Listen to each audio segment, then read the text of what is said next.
الذين آمنوا اتقوا الله حق تقاته ولا تموتن إلا وأنتم مسلمون. وقال الله تبارك وتعالى في القرآن المجيد والفرقان الحميد: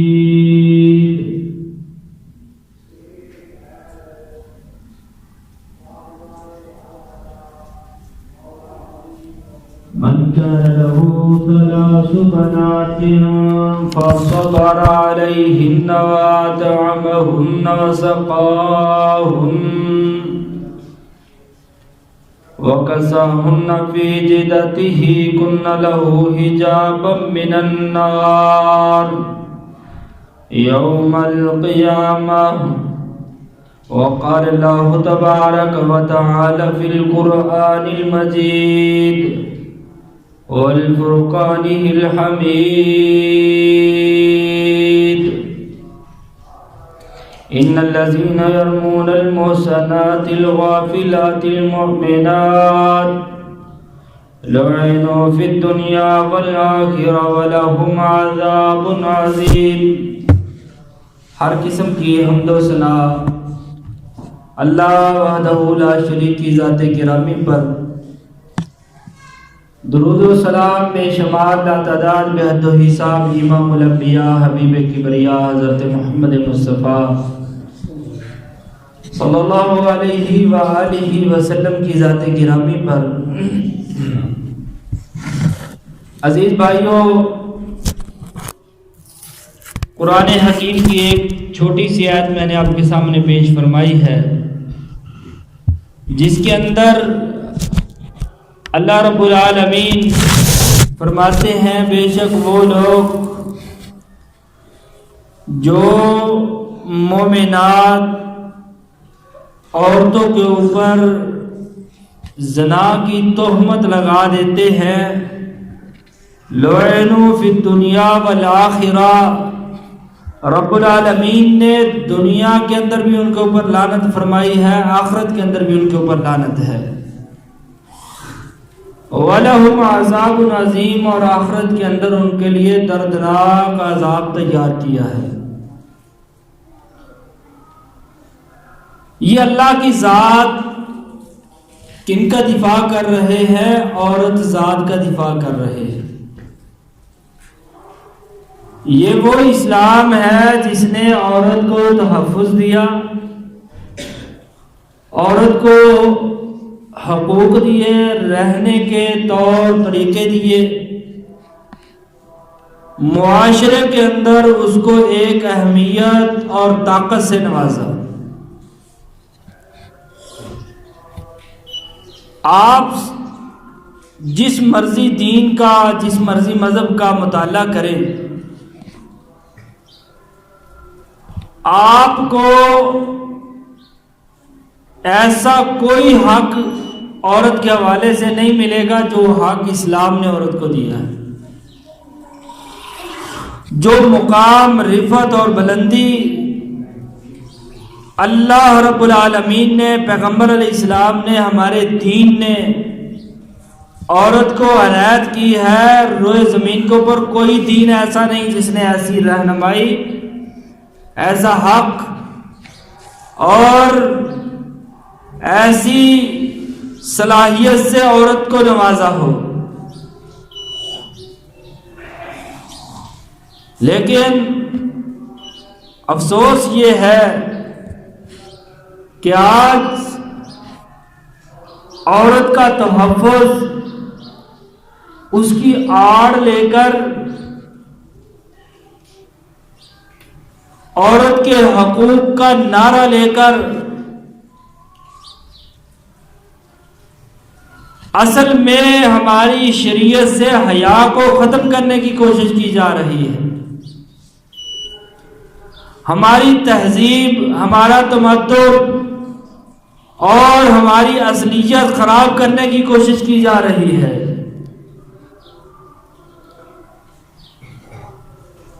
ورنہ جتنے حقوق اسلام نے عورت کو دیے ہیں اتنا حق نہ تو پہلی شریعتوں میں ملا اور نہ اسلام کے علاوہ کسی مذہب فرقے کے اندر ملک کے اندر مل سکتا ہے۔ اگر کوئی ایک مومن عورتوں کے اوپر تہمت لگاتا ہے تو رب کا قرآن پکارتا ہے کہ جس انسان نے عورت کے اوپر تہمت لگائی ہے لعنوا فی الدنیا والآخرہ، دنیا کے اندر بھی رب کی لعنت برستی ہے، آخرت کے اندر بھی رب کی لعنت برستی ہے۔ یہاں رب کس کا دفاع کر رہے ہیں؟ کس کو حق دے رہے ہیں؟ عورت کو دیا جا رہا ہے۔ اور دوسرے مقام پر فرمایا اگر کوئی مومنہ عورت کے اوپر تہمت لگاتا ہے اور دلیل اور گواہ پیش نہیں کر سکتا، ایسے بندے کے اوپر 80 کوڑے مارے جائیں۔ کیوں؟ تاکہ ہر منہ سے بولنے والا، ہر منہ پھٹا انسان کسی عورت کے اوپر تہمت نہ لگا سکے، عورت کو معاشرے کے اندر ذلیل و رسوا نہ کر سکے۔ اس وجہ سے فرمایا جو عورت کے اوپر تہمت لگاتا ہے، گواہ پیش نہیں کر سکتا، تو ایسے بندے کو 80 کوڑے مارے جائیں۔ کس کا دفاع ہو رہا ہے؟ عورت کا۔ دفاع کر کون رہا ہے؟ رب کا قرآن دفاع کرتا ہے۔ اور یہی بس نہیں، اسلام اتنے پیارے انداز کے اندر عورتوں کو تحفظ فراہم کرتا ہے۔ نبی صلی اللہ علیہ وسلم نے فرمایا من کان لہ ثلاث بنات فصبر علیہن وأطعمهن وسقاهن وكساهن من جدته كن له حجابا من النار یوم القیامہ۔ اللہ کہتے ہیں جو 3 بیٹیوں کا باپ بنتا ہے اور اپنی بیٹیوں سے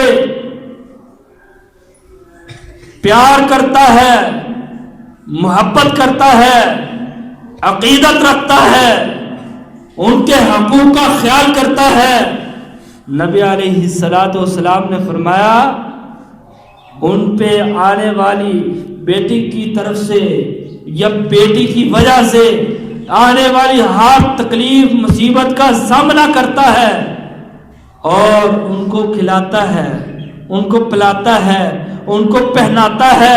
فرمایا کن لہ حجابا من النار یوم القیامہ۔ آقا علیہ السلام نے فرمایا کل قیامت کا دن ہوگا، جہنم کی آگ اور اس بندے کے درمیان اس کی بیٹیاں آڑ بن کے کھڑی ہو جائیں۔ کس کو تحفظ مل رہا ہے؟ معاشرے کی عورت کو تحفظ دیا جا رہا ہے۔ اس عورت کی دیکھ بھال، اس کو کھلانے اور پلانے کی وجہ سے رب انسان کو جہنم سے دوری کر دے رہا ہے، تاکہ ہر انسان ان بیٹیوں کی خاطر، ان عورتوں کے تحفظ کی خاطر ہر طرح کی قربانی دینے کے لیے تیار ہے۔ اور یہی بس نہیں، نبی صلی اللہ علیہ وسلم نے فرمایا، آقا علیہ الصلوۃ والسلام نے فرمایا من ابتلی بشیء من هذه البنات کن لہ سترا من النار۔ اور یہی بس نہیں، فرمایا من آل جاریتین حتی یبلغا، جو انسان 2 بیٹیوں کی پرورش کرتا ہے، ان کی دیکھ بھال کرتا ہے، یا یوم القیامت انا وہوا ضم اصابعہ۔ آقا علیہ السلام نے اپنی 2 انگلیوں کو اٹھایا اور کہا جس کو رب نے 2 بیٹیوں کی نعمتوں سے نواز دیا، 2 بیٹیاں عطا فرمائی، اور وہ ان سے محبت کرتا رہا جس طرح محبت کرنے کا حق ہے، ان کے حقوق کا خیال کرتا رہا۔ آقا علیہ السلام نے فرمایا، اپنی دونوں انگلیوں کو کھڑا فرمایا، فرمایا جس طرح یہ دو اکٹھی ہیں، کل قیامت کا دن ہوگا، دو بیٹیوں کا باپ جو اپنی بیٹیوں سے محبت کرتا رہا، پیار کرتا رہا، ان سے الفت اور محبت کے موتی بکھیرتا رہا، کل قیامت کا دن ہوگا، ان انگلیوں کی طرح میرے ساتھ جنت کے اندر جمع ہوگا۔ بیٹیوں سے پریشان ہونا بہت بڑا گناہ ہے۔ کئی لوگ یقین جانے سوال بھیجتے ہیں، مولانا صاحب دعا کریں، میں 3-4 بیٹیاں ہیں، میں پریشان ہوں۔ استغفر اللہ، بیٹیاں 10 بھی ہو جائیں پریشانی کا لفظ نہ بولے۔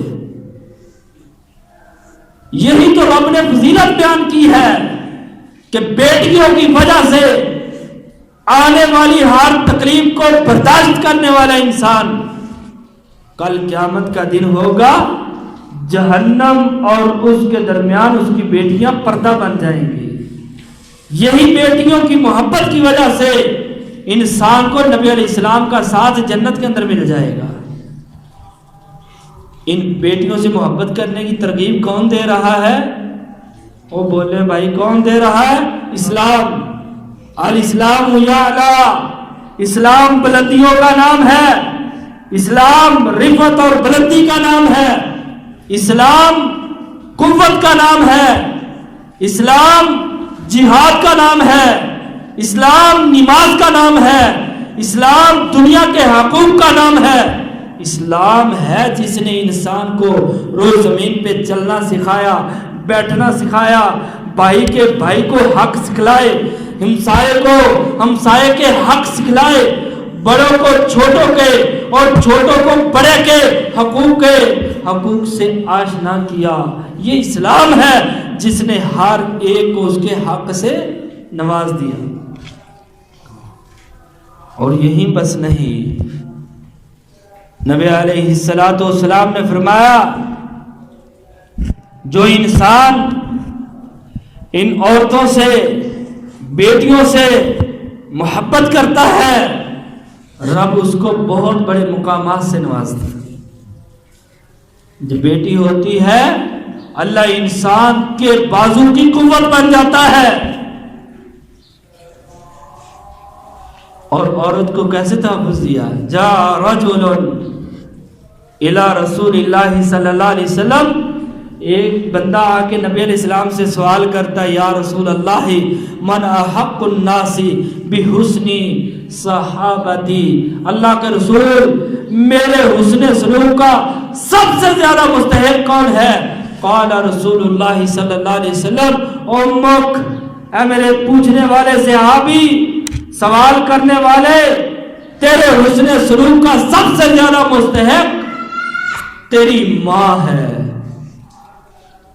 اور ماں عورت ہے یا مرد ہے؟ ماں عورت ہے۔ تحفظ دیا جا رہا ہے، کون دے رہا ہے؟ اسلام دے رہا ہے۔ رسول اللہ علیہ وسلم کی زبان سے عورت کو تحفظ مل رہا ہے، عزت مل رہی ہے، رفعت اور بلندی مل رہی ہے۔ فرمایا تیرے حسن سلوک کا سب سے زیادہ مستحق تیری ماں ہے۔ اللہ کے رسول اس کے بعد فرمایا امک، اس کے بعد بھی حسن سلوک کی اگر مستحق ہستی ہے تو وہ تیری ماں ہے۔ اللہ کے رسول علیہ السلام اس کے بعد میرے حسن سلوک کا سب سے زیادہ مستحق کون ہے؟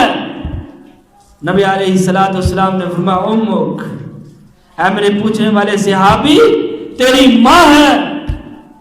اللہ کے رسول اس کے بعد فرمایا تیرا باپ تیرے حسن سلوک کا سب سے زیادہ مستحق ہے۔ ان بے حیا بے غیرت عورتوں کے 8 مارچ کے جلوس کے اندر جو حقوق کا مطالبہ ہے وہ سراسر اسلام کے خلاف ہے، سراسر اس عورت کی توہین ہے جو یہ نعرے لگاتی ہیں کہ میرا جسم میری مرضی، میں جیسے چاہوں ویسے کروں، مجھے کوئی پوچھنے والا نہ ہو، مجھے کوئی ٹوکنے والا نہ ہو، مجھے کوئی روکنے والا نہ ہو، ان کو صرف اسلام کے مطالعہ کی ضرورت ہے۔ اور جو جتنا بکواسات ہو رہا ہے، اس سارے بکواسات کے پیچھے ڈالر ہے، دنیا کا مال و متاع ہے، انسانوں کی عزتوں کو خریدا جا رہا ہے، مسلمان کی عورتوں کو خرید کر ان سے بے حیائی کے نعرے لگوائے جا رہے ہیں تاکہ اس ملک کے اندر بھی مغربی لیکچر عام ہو اور مغربی صورتحال کا وہی صورتحال اس ملک کے اندر پیدا ہو۔ اس وجہ سے 8 مارچ کو عورتیں احتجاج کر رہی ہیں کہ ہمیں مکمل حق نہیں دیے گئے، لہذا ہمیں مکمل حق ادا کیے جائے۔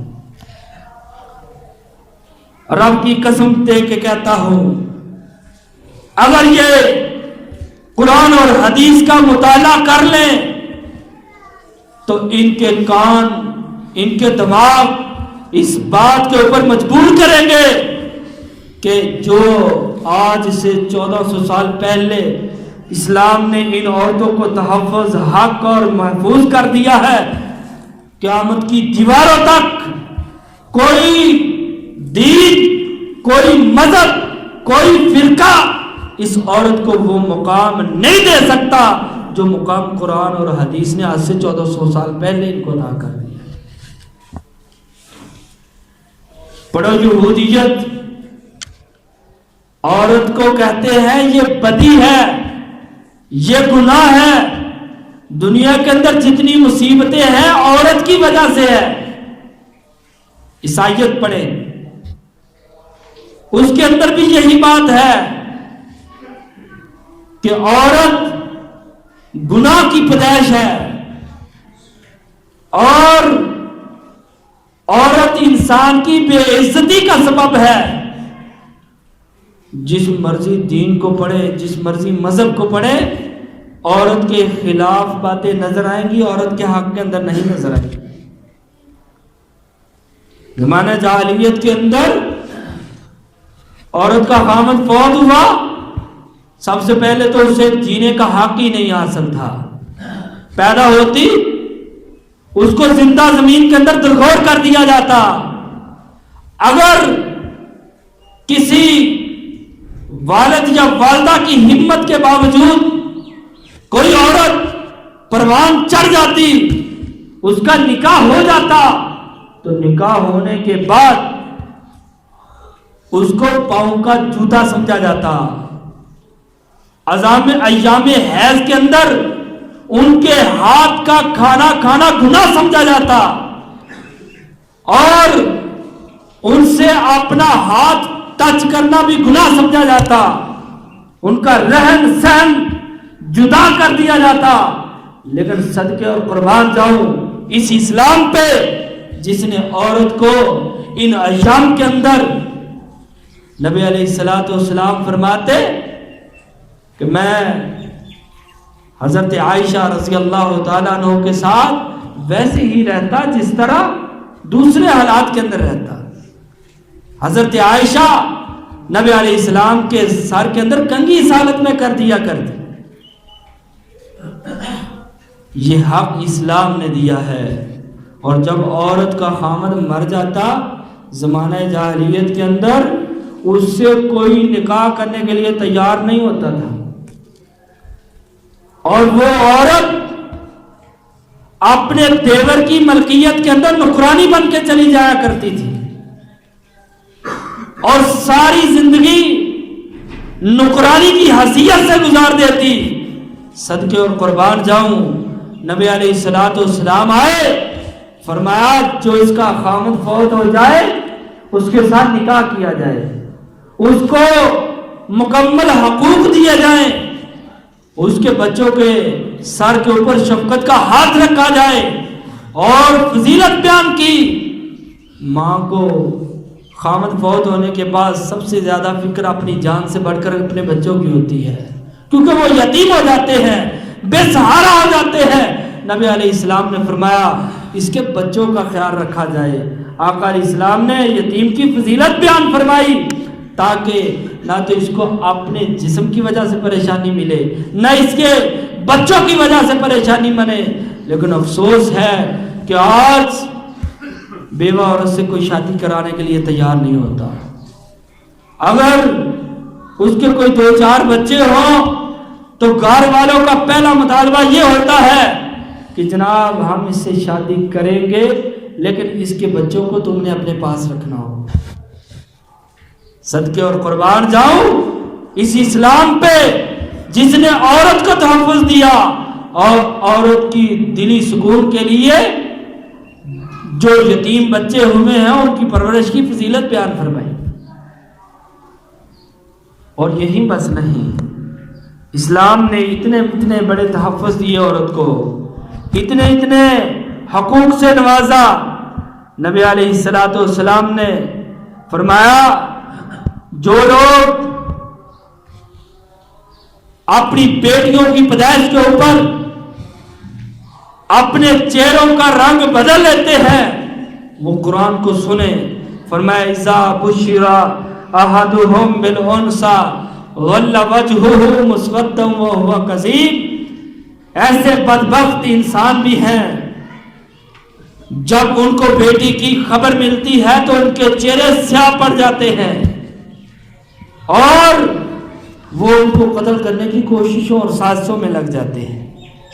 لیکن رب کا قرآن بولتا ہے اگر ایسا کریں گے، بچیوں کو زندہ درگور کریں گے تو وَإِذَا الْمَوْءُودَةُ سُئِلَتْ بِأَيِّ ذَنبٍ قُتِلَتْ، رب کا قرآن پکار کر کہتا ہے، ان عورتوں کو تحفظ دے کر کہتا ہے، ان عورتوں کو محفوظ کر کے کہتا ہے کہ ان کی جان ایسے ہی عزیز ہے جیسے تمہارے مردوں کی جان عزیز ہے۔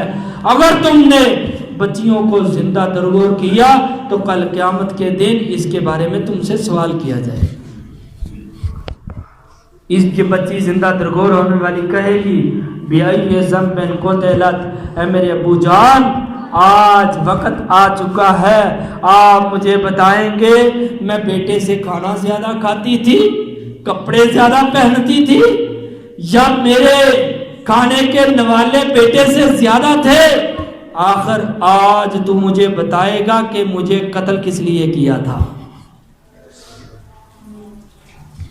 لیکن کوئی سوال نہیں ہوگا، اللہ اکبر، کوئی جواب نہیں انسان کو آئے گا۔ نبی علیہ الصلوۃ والسلام نے تو ایسا بھی دیکھا، ایک عورت کو یہودی نے پتھر مار کے اپنی بیٹی کو قتل کر دیا، پتہ چلا اس کا فلاں باپ ہے، اس نے اس کو قتل کیا ہے۔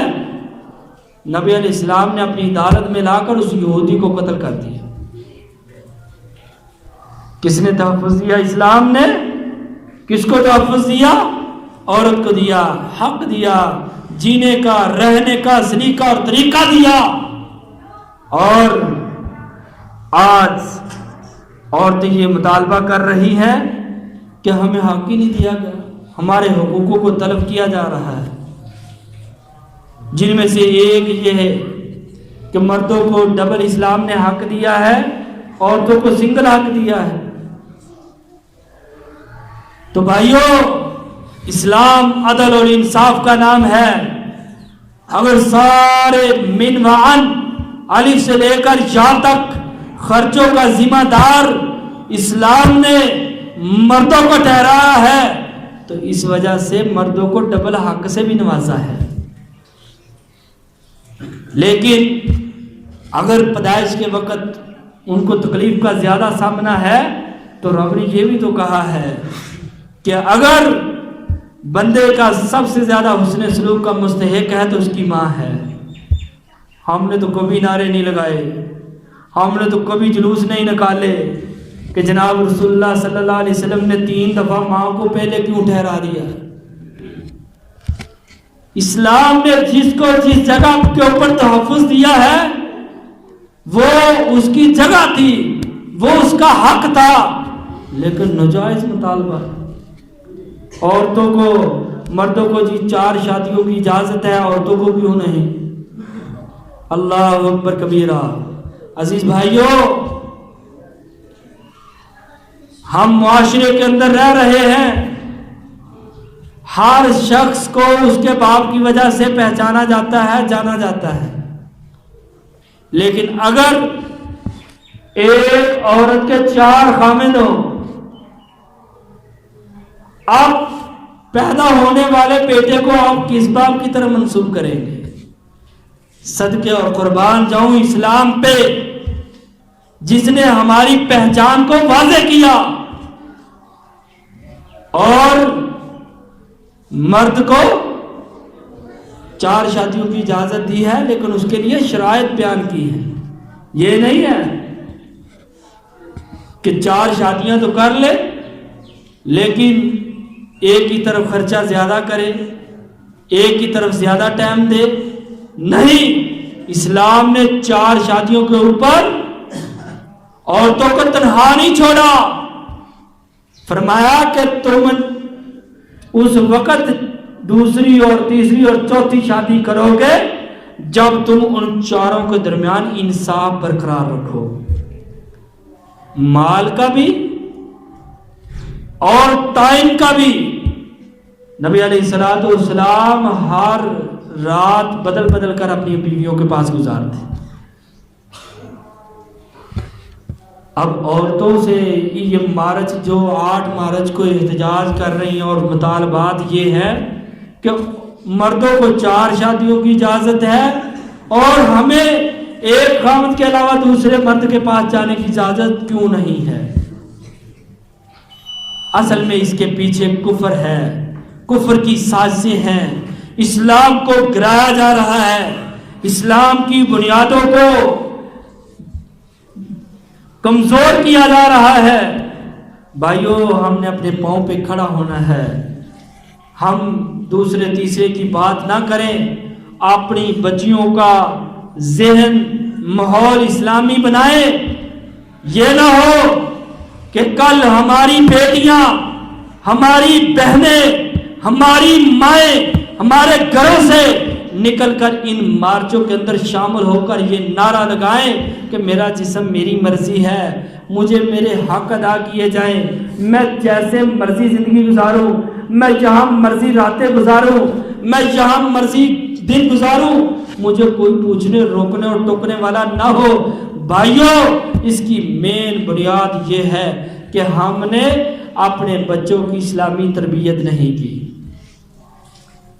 ہم نے اپنے بچوں کی اسلامی تربیت کرنی ہے، تاکہ یہ جو فتنہ دن بدن بڑھ رہا ہے اور دن بدن ابھر رہا ہے، ان کی اکثریت کو کم کیا جائے اور ہر گھر کے اندر اس تبلیغ کو پہنچایا جائے۔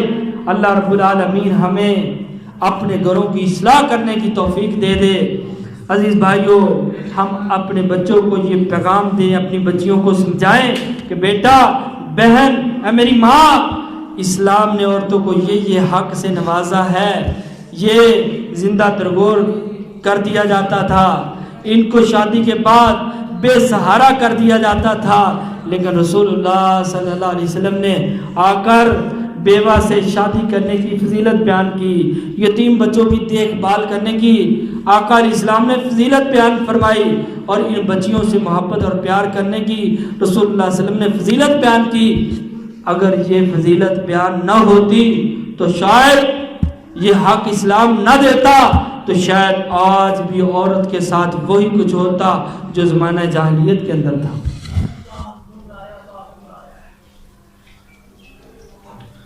اس لیے بیٹیوں سے محبت، بیٹیوں سے پیار، بیٹیوں کی دیکھ بھال، ان کے کھانے پینے پہننے کا انتظام اسلام نے جو ہمیں بتایا ہے، ہم اس کے اوپر پورا اتریں اور اپنی بچیوں کو باپردہ بنائیں، ان کی اچھی تربیت کرے، قرآن و حدیث کا علم ان کے ذہن کے اندر نشاور کرے، تاکہ جس طرح یہ میڈیا کے دور کے حوالے سے ہمارے گھروں تک یہ خبریں پھیل چکی ہیں، تو ہم اس 8 مارچ کے اندر جو آزادی کا وہ اظہار کر رہی ہیں، وہ سراسر اسلام کے خلاف ہے اور ملک پاکستان کے بھی خلاف ہے۔ کیونکہ ہمارے ملک کے اندر انتشار پھیلانے کی مکمل کوششیں کی جا رہی ہیں۔ اللہ رب العالمین ہمیں صحیح معنوں کے اندر پکا سچا مومن مسلمان بنائے، بیٹیوں سے کما حق محبت کرنے کی اللہ توفیق عطا فرمائے، اور مغربی تہذیب سے اللہ ہمیں محفوظ فرمائے، ہمیں اسلامی تہذیب کے مطابق اللہ زندگی گزارنے کی توفیق دے۔ وآخر دعوانا الحمدللہ رب العالمین۔